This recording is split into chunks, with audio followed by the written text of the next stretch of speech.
Quando você assiste a um filme de David Lynch, você não está vendo um filme, você está entrando em um sonho, ou melhor, em um pesadelo estético. Lynch não quer que você entenda, ele quer que você sinta, e aí está o primeiro passo para compreender sua obra. É preciso abrir mão da lógica tradicional, da narrativa linear e abraçar o estranho, o desconfortável, o que parece errado, mas que no fundo fala com algo muito verdadeiro dentro de nós. Se você busca respostas claras, plot twists explicados ou arcos tradicionais de personagem, você provavelmente vai se frustrar. Mas se você aceitar o convite para mergulhar em camadas simbólicas, emocionais e oníricas, você vai perceber que cada frame do cinema de Lynch é uma provocação filosófica.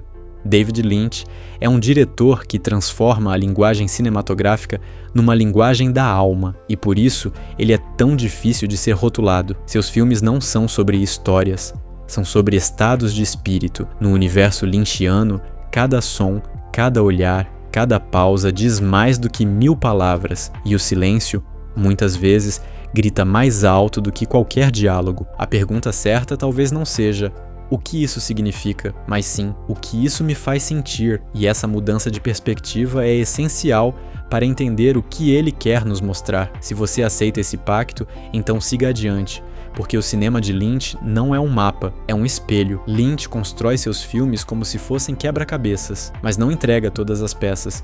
E o mais interessante, às vezes, ele entrega peças que pertencem a outros jogos. É como se cada obra sua dissesse: não tente montar, apenas contemple. Mas por que esse caos aparente funciona tão bem? Porque o caos, nesse caso, é intencional. David Lynch não escreve roteiros tradicionais. Ele parte de sensações, imagens e intuições, e a partir disso, constrói universos que desafiam a estrutura clássica de começo, meio e fim. Em Cidade dos Sonhos, por exemplo, o filme inteiro parece ser uma história de amor frustrado, mas a linha entre sonho, memória, desejo e realidade se apaga a cada cena. O mesmo acontece em Estrada Perdida, Império dos Sonhos ou até mesmo em Twin Peaks. Tudo parece fora de lugar, até que você percebe que o lugar certo no universo de Lynch é justamente esse, o lugar do estranhamento. Isso obriga o espectador a um outro tipo de participação. Não se trata de consumir a história, mas de fazer parte dela, de se entregar a ela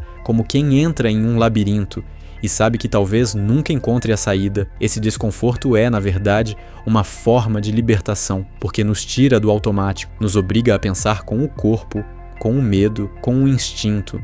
E isso é extremamente raro no cinema atual.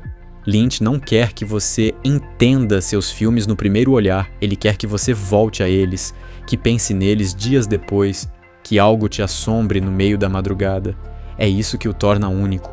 Um dos elementos mais marcantes da obra de Lynch é a fragmentação da identidade. Seus personagens não são constantes, eles mudam, se desdobram, às vezes até viram outros, e isso não é erro de roteiro, é um espelho da nossa condição humana. Em Cidade dos Sonhos, Betty e Diane são talvez duas versões da mesma mulher, ou duas realidades possíveis, ou uma real e uma imaginada. Lynch nunca confirma, e é exatamente aí que a força da obra se revela. Seus personagens vivem em universos onde a identidade é instável, onde o que somos depende do desejo, do trauma, do medo, e essa fragmentação pode parecer confusa, mas ela é profundamente verdadeira, porque no fundo, quem de nós é só uma coisa. Essas quebras de identidade revelam verdades ocultas sobre como nos construímos, mostram que a mente humana é um emaranhado de versões, impulsos, histórias que contamos a nós mesmos. Lynch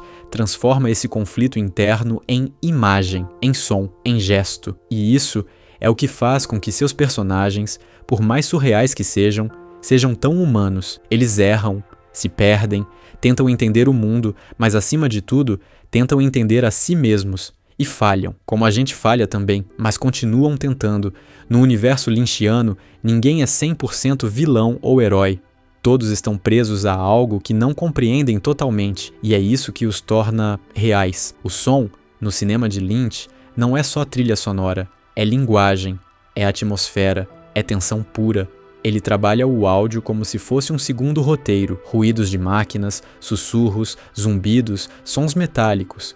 Tudo é pensado para te deixar desconfortável, e nem sempre você percebe conscientemente, mas sente. Eraserhead, por exemplo, é quase todo construído sobre sons industriais. É como se o mundo ao redor estivesse apodrecendo, como se algo estivesse prestes a acontecer o tempo todo e nunca acontecesse. Esse tipo de sensação é o que Lynch sabe criar como ninguém. O medo, em seus filmes, quase nunca vem de monstros ou sustos, vem do que está fora do enquadramento, do que a gente imagina, do que a gente sente, mas não vê. Essa técnica cria um efeito quase hipnótico, faz com que o espectador mergulhe numa espécie de transe. Você sente a tensão sem saber explicar de onde ela vem, e isso é profundamente filosófico, porque mostra que o medo, muitas vezes, não está no mundo, está em nós, nas nossas projeções, nas nossas interpretações. O simbolismo em David Lynch é um capítulo à parte. Cortinas vermelhas, fogo, espelhos, caminhos que se cruzam no escuro. Esses símbolos não têm um único significado, eles funcionam como arquétipos, imagens universais que acessam o nosso inconsciente. Você não precisa entender, você precisa sentir. Lynch cria imagens que grudam na nossa mente, não porque são lógicas, mas porque são viscerais. O mistério é intencional, e é esse mistério que torna seus filmes tão duradouros. Um símbolo, no cinema de Lynch, é uma porta, e cada espectador pode abri-la de um jeito diferente. Essa liberdade de interpretação é poderosa, e faz com que cada um viva uma experiência única com seus filmes. Ele não explica, ele sugere, e ao fazer isso, nos trata como seres pensantes, e não como consumidores passivos. David Lynch é mais do que um diretor, ele é um criador de realidades. Realidades paralelas, distorcidas, mas profundamente humanas. Seus filmes são como sonhos lúcidos, onde tudo parece estranho, mas faz sentido no fundo da alma. Eles nos lembram de que o cinema não precisa ser sempre lógico, que a arte tem o direito de ser confusa, de ser inquietante, de provocar, e no mundo de hoje, onde tudo precisa ser explicado, legendado, mastigado, Lynch resiste. Ele insiste no mistério, na dúvida, no silêncio. E talvez seja por isso que ele seja tão necessário, porque às vezes entender menos é sentir mais.